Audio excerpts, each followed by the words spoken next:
No programming, no understanding what this means, the golf ball means. There's no understanding. They're dumb. Look, but don't let them make you more dumb. That's what people do. How many people is that eating today? 50 million. Look at 50 million. Look at them. Look at them all hanging in cloud nine.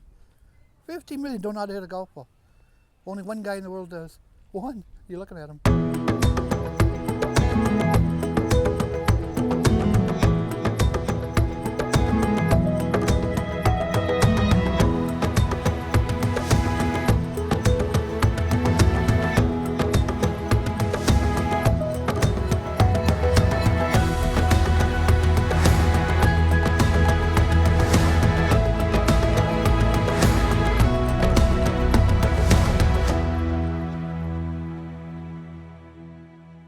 Hey, it's Todd Graves, and I thought it might be a good time to sit down. With the pandemic that's going on, and us finally having some time to really evaluate some of the projects we're working on, we have had numerous discussions about the Feeling of Greatness documentary, and I'm sitting here with Nathan Edwards, the producer for the film, and I thought it might be a good time that we just reviewed all the stuff we've been doing, what's going on with the project. We've been talking about it, and we talk about it all the time, but a lot of people don't know where the project is.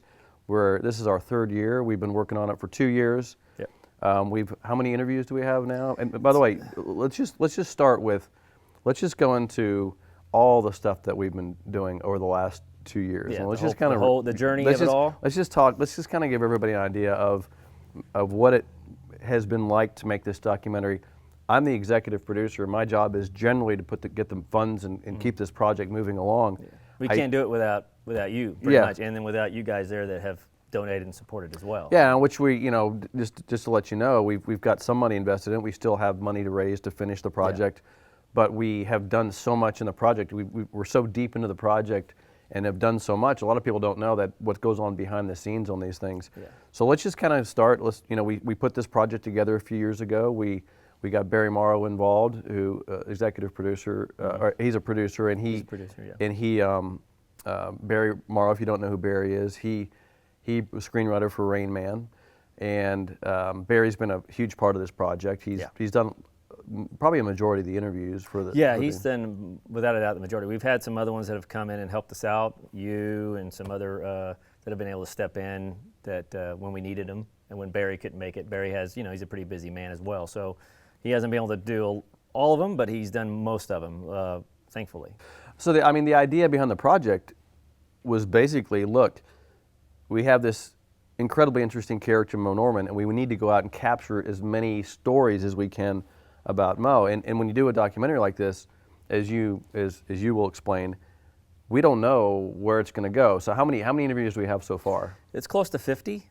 I didn't pull up the exact number, but it's around 45, 46, I'm pretty sure, that we were at, which is a lot. It is quite a bit. And most documentaries don't do 46 interviews.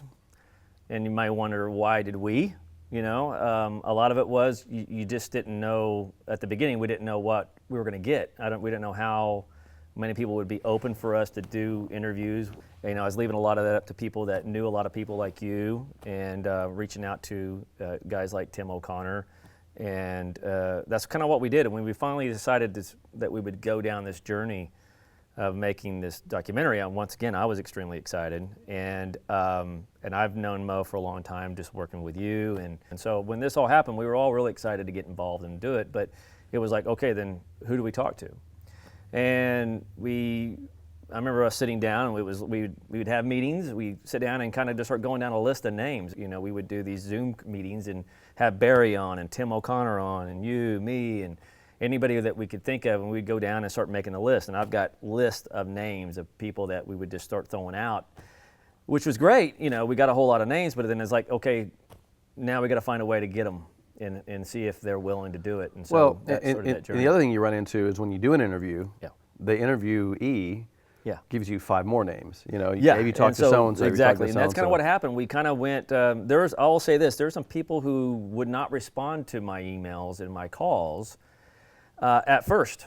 And there's a reason for that, and I'll tell you that here in a minute. But, we would only we were going after who would respond. And so, and that's what we did. So we would go after those thinking, we didn't know, how, like I said, once again, we didn't know how many people would be willing for us to do the interview. And so, and then once, like Todd said, once we get the interview, they saw how great it was and our approach to Moe, and that we're trying to talk about his life, and Moe meant a lot to us, that they were like, okay, yeah. And so then they would reach out and find other people and call them up, and then they would be all on board. So that it just kept getting more and more and more. And it's kind of hard, I mean, for me as well. As long as we had the funds and the ability to go and do the interviews, I had a hard time not wanting to go get them. Well, one of the cool things that's kind of evolving in this, and by the way, these projects take time. I mean, look, if I could have gotten this done in a month, I would have. But these things, look, lining up an interview, sometimes it takes months. Right now, we're waiting on Lee Trevino and Paul Azinger and Mike Weir, and we've had some conversation.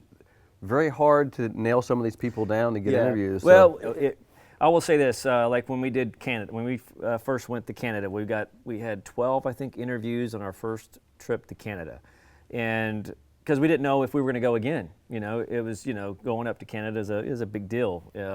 To travel up there and get all my gear up there and go through customs and all that. But we want to get as many as we could. And when you do that, and that was my job, was I have to contact all of them, see what day they're available and what time they're available. So it was always, okay, are you available on this day? And I had to sit there and also I had to put a map and I have dots of like where these people live and where these people live and where these people live.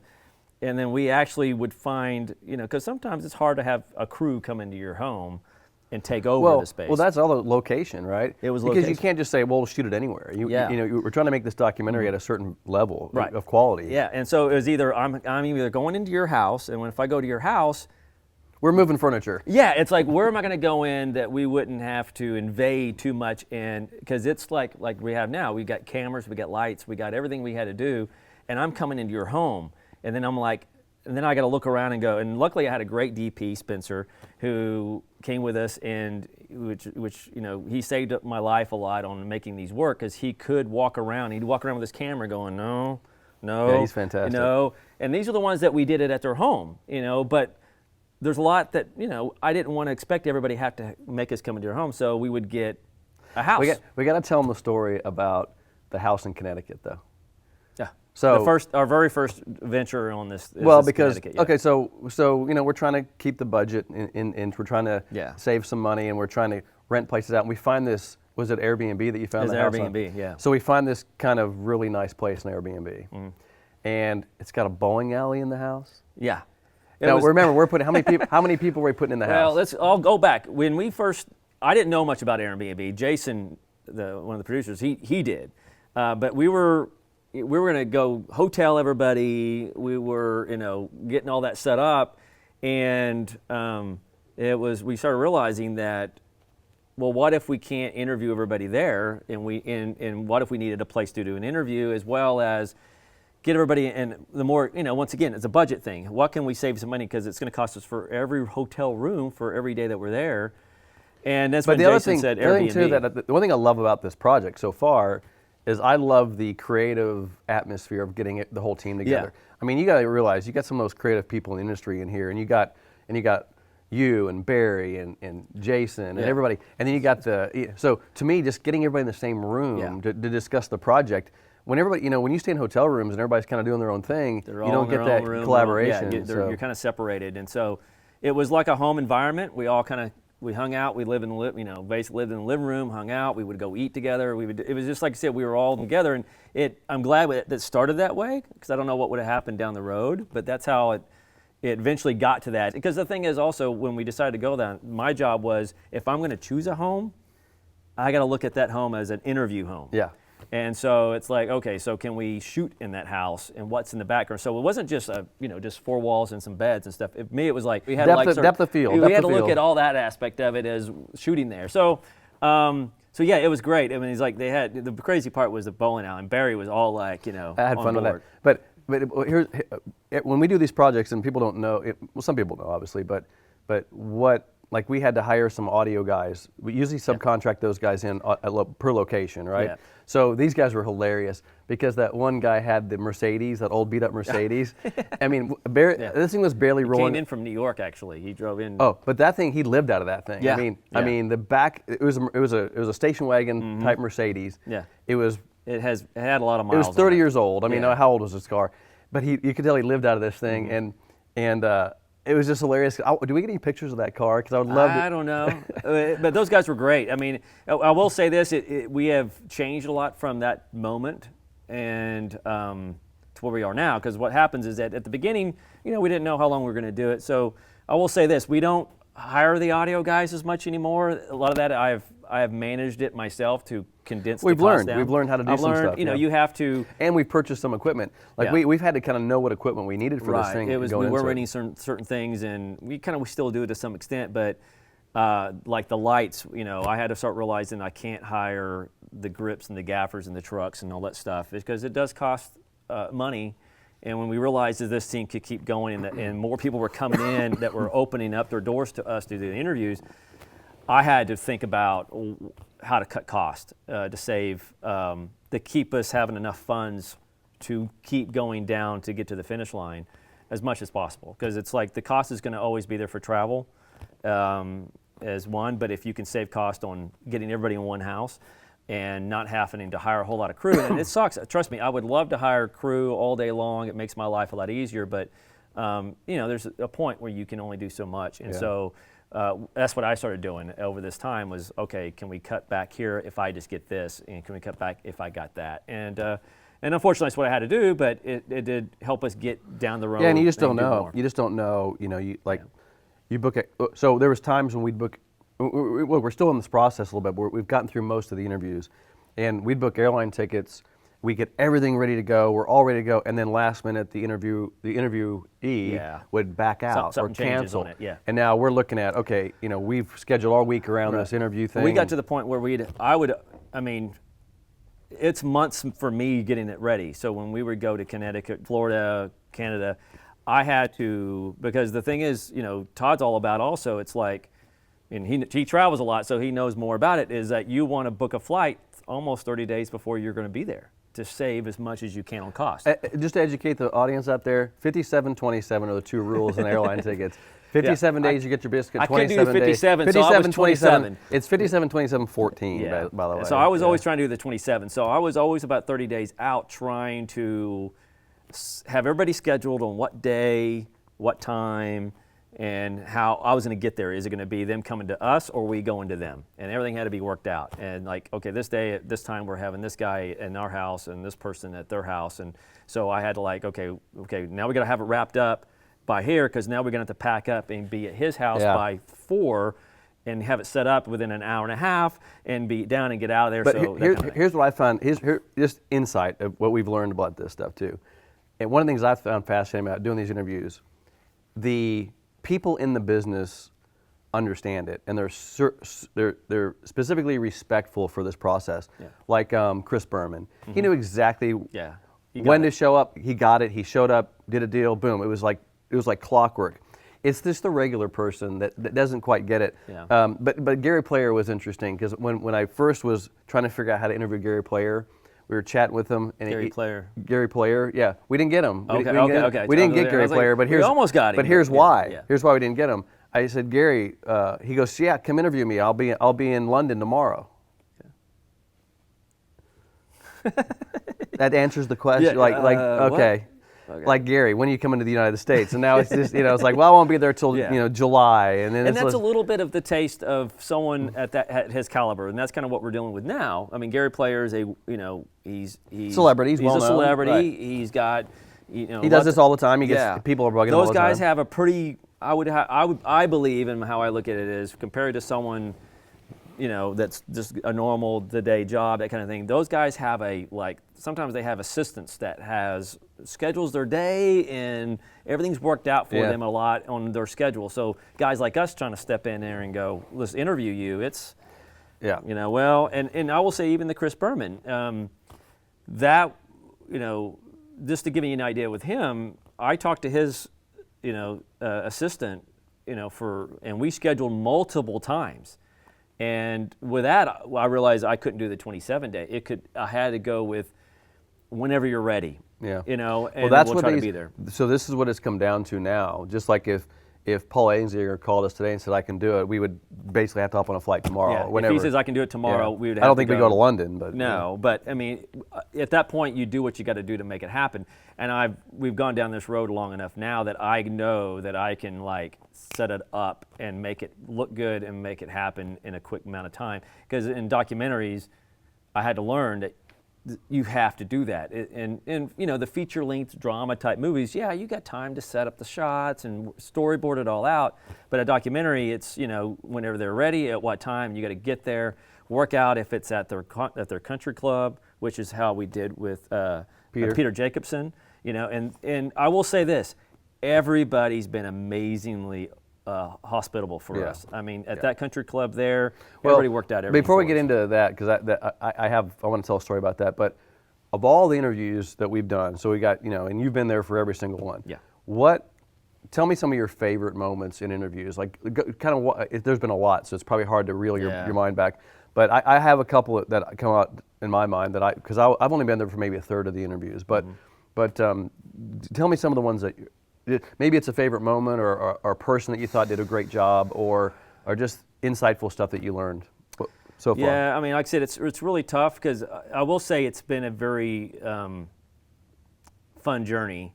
There's been ones that have been, a lot of times me was the experience of what we were able to accomplish in that I didn't think we would accomplish. Some of those are my more exciting moments than a certain particular interview because to me, I'm just happy that we're getting them, and I've got whoever there to help do the interview, or if I'm having to step in and do them. But I will say this: I mean, probably the most, like I said, well, go back to what I was saying about the trips. Like Canada was a huge, I guess, achievement for me because, like I said, I scheduled, 12 interviews for a week, knowing that, we even went in, I had to tell everybody, and I even had to tell Todd a lot, we may get 6.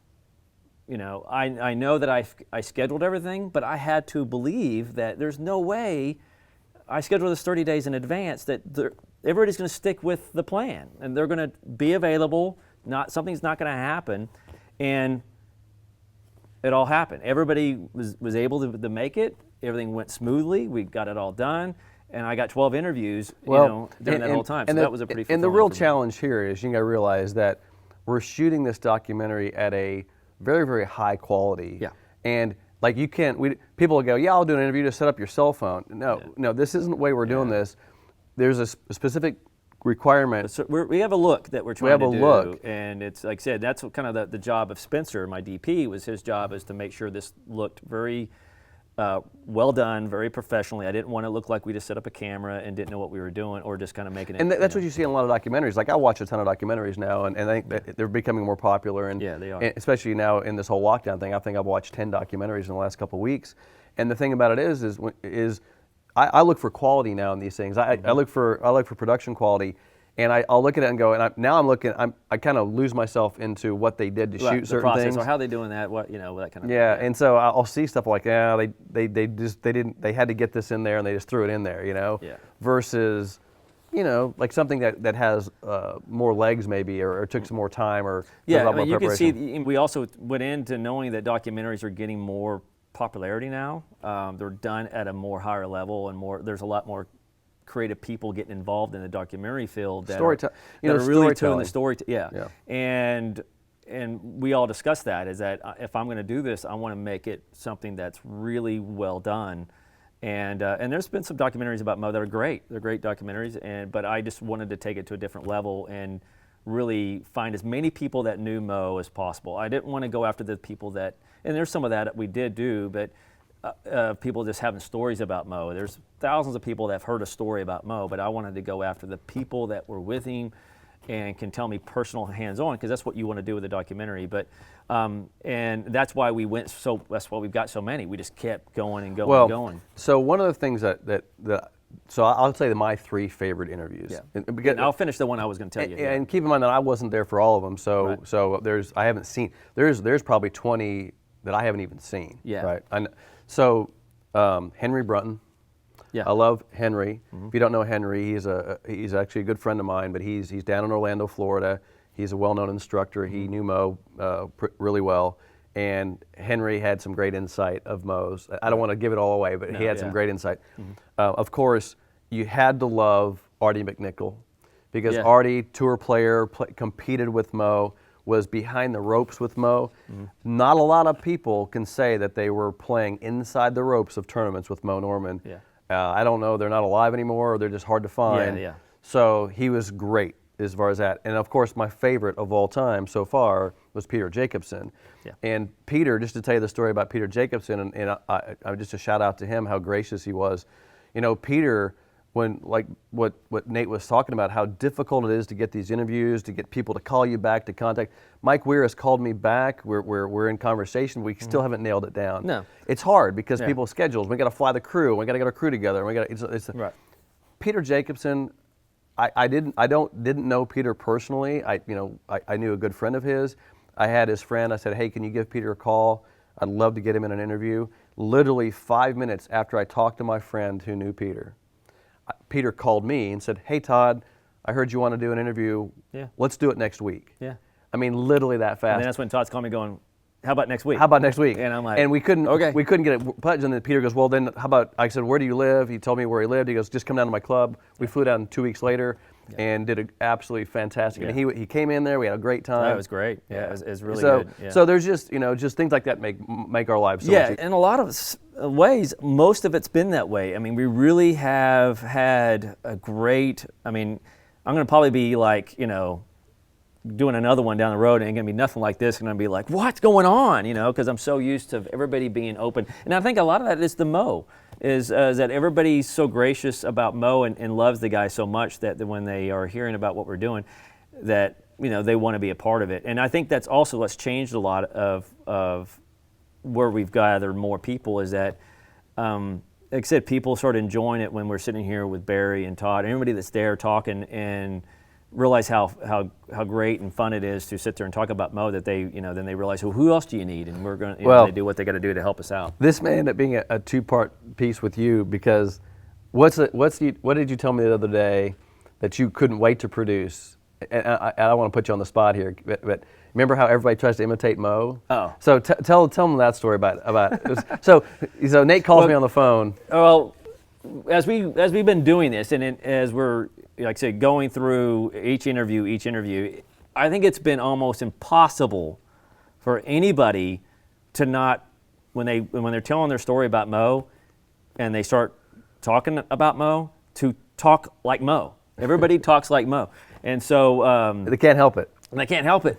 And even to, I think one interview, one guy goes, I'm not going to talk like Moe. I'm not going to do it. I'm not going to talk like him. And then eventually, he, without realizing it, he was talking like Moe. He started talking like Moe. And it happens every time. And we already had realized, I realized early on that I was like, we're going to have a piece in this film of everybody somehow in it, doing all their little bits. A Moe clip. The Moe clip of everybody talking like Moe. Who is no question that Kelly Murray, basically he could be Moe Norman. Yeah. Kelly Murray was like, that's Moe Kelly Norman. was a little bit almost too Moe. And the fairways, his fairways back then were long, not manicured like today. Ooh, they were long. Today they're here, but then it was like that. You couldn't stop it. I was watching the guys after I teed off. I was watching the guys on 8. They're putting from the back of the green. Ooh, it's a birdie hole, and they're trying to make par. You get to a tough hole, you see, you watch. The guys are going to be backing off their drivers. They're going to be pulling out 3-woods and 1-irons and 4-woods, and they're going to be feeling defensive. Ooh, he's just coming in from the other side, pal. Coming in from the other side. Start with your wedge. And I was like, the guy is like an incarnation of Moe. So yeah, he definitely has him down. Which you told me I love Kelly. When we were getting that set up and going there, you were giving me. Kelly's fantastic. He's like he's the best Moe guy. And sure enough, when he got there and he kept doing that, the hand. He's fantastic. It's not just the voice; he does it gestures, all. He does gestures, the whole all the facial impersonation of expressions, the guy. So he's got him down pretty good. But it was pretty funny seeing everybody pull out a little bit of and doing the whole Moe thing, and and we realize that that's going to have to be in the film if everybody. So like to me, the sad thing about all of this is, and we were talking about this yesterday, is we're going. We'll talk about where the project is right now, but is where you can't use everything. Like you can only use so much. How does that work? I mean, you Well, I mean, that's the tough part of it. As we kept going on, I mean, we've talked to other people that have done documentaries, and when I tell them we've got almost 50 interviews, they're like, "What? What are you going to do with all that?" It's like, are you kidding me? So it's a very uncommon to have that many interviews, and so it is going to be tough because we do know that everybody we interview is going to be hoping that they might be in the film. But there's also, you're going to build a storyline out of the documentary. You only have 90 minutes, right? Yeah. So, I mean... Yeah, if this is a 10-part series, we might be able to get everybody in. So, my plan is to create podcasts and do other things with these interviews so people can hear all the stories. We do have that plan, and that's kind of what we did talk about. We realized we had so much interviews, and like I said, most of the interviews are about an hour, and some are up to 2 hours. So if you think about that, it's like... look at just do the math of taking 45 to 50 people and times an hour to 2, and that's a lot. So we realized that there's a lot there, and we knew that there may be a lot of, we feel there's a lot of people who would love to hear all that information. The other thing I want to throw out here, because I don't know who's going to be watching this show here, but we have spent an enormous amount of time finding the archives of Moe Norman. We went to the Canadian Hall of Fame at Glen Abbey. Yeah. We spent a week there digging through, and we found a lot of stuff. Yeah, which was, once again, but we know there's still stuff out there that we'd love to have. No, it's stuff, I mean, it's like, for instance, you have no idea, I mean, we realized that I'm constantly searching for stuff for this film. And just recently I got introduced to there's a Facebook page that's devoted to Moe fans, basically. There's people in there that are saying that they've seen footage of Moe, or like one guy's claimed that he's seen that there's footage of Moe at the Masters.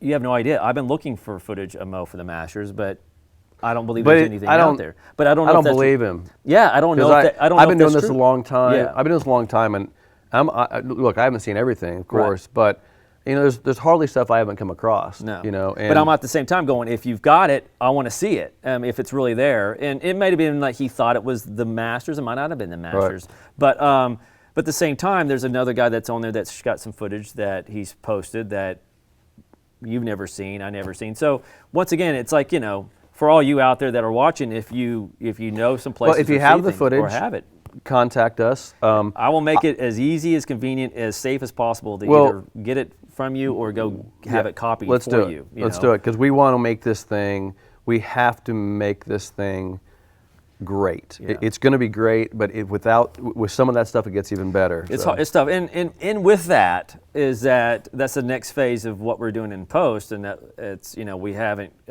once we get the story more finalized, the next phase that I'm talking about will be more into it. But we got to think about it is, there's going to be stories that we don't have visuals to show unless we get stuff that maybe other people might be able to provide for us, but. Then we have to recreate it in some way, visually sometimes, because you can't just always show the people talking. Well, let's talk about that. So right now, we're in post-production. Post-production is we've gotten most of the stuff we need to produce. And it's a time process of the post. I mean, the interviews have been great. You go around and gather the material, and a lot of that is, you work, like we talked about, you set up the schedules, you shoot it, but when you're done that day, you're done. You got the footage on a drive, and you copy it to a hard drive that we have it in 3 different places. I have it in New York, I've got one here, and I got one at my house.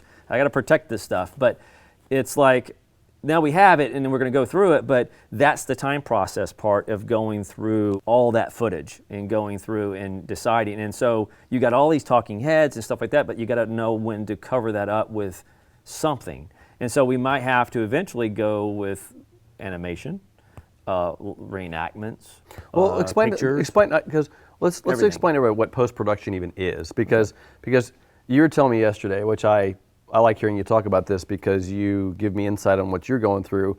But just think if you had 50 interviews, an hour each, telling stories about Moe, you got to catalog this stuff somewhere, and it's usually in your head. Yeah, he's got a catalog because let's say, for example, interview 1 says a story about Moe in a Cadillac. And then story 15 interview 15 tells another story about a Cadillac. Yeah. You got to string these things Yes. together, Yeah. and in your head you got to go, oh yeah, back when You basically Artie said this. like or- for instance, I talked to Barry last week, kind of seeing where he's at, what's going on because of the pandemic here, and we ended up talking, and and it's something I was telling Todd about is that, what you got to realize is that we got to take. Like for instance, I've done some pieces for Todd, and that's one person, okay, and it's about an hour-long interview, and I'm making a piece of it, but I have to watch that over and over, and I'm making notes of what they're saying, and I'm making these keywords, and I got to watch it enough that I got to know almost the whole interview in my head, so that I can move the story and take this here and make it here to make the story what I want to make in this short amount of time. And that's what we're doing with 50 interviews. And so we have to go through all 50 of them, keyword them, all what they're talking about, and know everything about all these to know, okay, we need to pull that from here, and that guy said it too, and she said it here, and they said it there, and try to put this stuff together to tell a story that's 90 minutes that you guys are going to want to watch and enjoy. And so we have to nitpick little things, and it may from this 1 hour, Oh, 1 second sound 1 bite. hour interview, we're going to take 1 second. like 10 seconds of that or less. Yeah.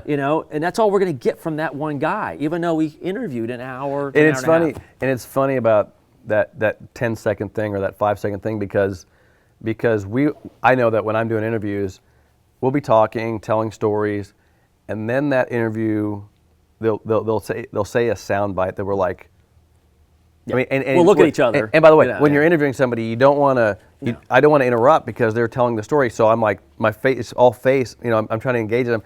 And I'm like, that was huge. Yeah. That was huge. Yeah. That was great. Well, yeah. behind the camera, I'm looking over at the other guys and going, That's big. That's good, big. that's good. And you know that and it's like that could end the film. That could be the conclusion for the or you think it in your head. So you're almost cataloging it there, but but we have to. That's kind of the thing that I've been trying to explain to Todd, and that way the other people that probably I've been getting emails from guys going, hey, is this film done yet? Where's it at? And I've been telling them, no, we're still working on it. Thanks for reaching out and asking about it. And I know you guys are all eager to get it, and I've had to learn myself on the documentary process that. I wish we could get it done in a month and have it done. But the really good ones that I've been discovering that are really, really done really, really well, it's taken them a long and keep time. in mind that and we'll probably do a couple of these conversations here as we go through this project. But keep in mind that I'm willing to be patient on this for a couple of reasons. Number one, we don't want to produce this thing because this thing's going to be a forever type film. Yeah. And it's not, every film is a forever type film, but I want this thing to be this incredible piece to tell stories about Moe Norman. I want it to be this definitive piece, and I don't want to miss something. And the longer we go, getting a Lee Trevino and a Paul Azinger and those guys, it lets us have time to get those. We may not get them. Yeah. I don't know. Yeah, but hey, it gives us a little more time to get there. So I don't mind being patient on this. I think that's an okay thing. Well, it gets to the point we want to get it done. That's true. We don't want this being stretched out forever, but at the same time, we want it done right and done as well as we can. And sometimes that's going to take a while, especially if we're doing. We have to think about if we do throw animation or even reenactments, we got to shoot that. I got to create that, and we have to wait until we get the story done. So we know what we're going to go shoot, because we can't waste money just shooting stuff and then hoping that we use it in the film. So you're going to have to wait until you get your structure down, and then it's like, okay, here's the spots that we would like to shoot this for or recreate this for. So then that's going to take its time as you make that. So But one of the things, and we'll have another in 2 weeks. We'll sit back down and see where we're at. But if you're interested, because I know some of you that are just new to this project. If you want to go to our website, thefeelingofgreatness.com, check it out. Talks about the project, goes through who's involved. It also has a donation link. You get certain things for different types of donation. We put a bunch of stuff in there for donations. So we're still taking donations on the film. We still got a budget we got to come up with for all this work that you're doing on the film. So please go make a donation if you feel so inclined. Yeah. And we'll continue to talk about it. We're going to keep you updated on the project. Yeah. We're hoping to do this more often. I realize that we're at the stage that we're not shooting as much, so Todd doesn't have as much to kind of throw out there for you guys to see that we're traveling or doing things, and so a lot of it's just me and Jason in our cage, just Well, going through the footage. and we're doing this because we want you to see. We also want you to see that. And even I have to come to these guys and go, what's going on with the project? What's happening? Because a lot of stuff's going on behind the scenes that I don't even know, and I love to hear the update. So we're going to keep updating you. I'm going to try to make sure I'm stepping up, being director here to try to give you guys a little bit more of what's going on, and that way you guys are not more in the loop of what's happening. So I'm hoping to be doing this more with Todd, as well as maybe doing some of my own that we'll get Barry in here, we'll get Jason in here, Yeah. and we'll just, as we go through the and like I said, and then once again, if you guys if there's some questions that you guys have, by all means, that you guys are wanting to ask me or Todd or all of us, send them. That'd be great. And I'll ask them. That'd be great. Answer So them. do that. Send the questions in, because what we can do is we'll do a Q&A session on the project, because people, I get questions all the time. That's a good idea. Yeah, so like I said, just keep that in mind. But yeah, this is something that we're hoping that we're going to continue to keep doing for you guys, and we talked about it yesterday, and look forward to doing the next one. So Thanks for joining us. thanks.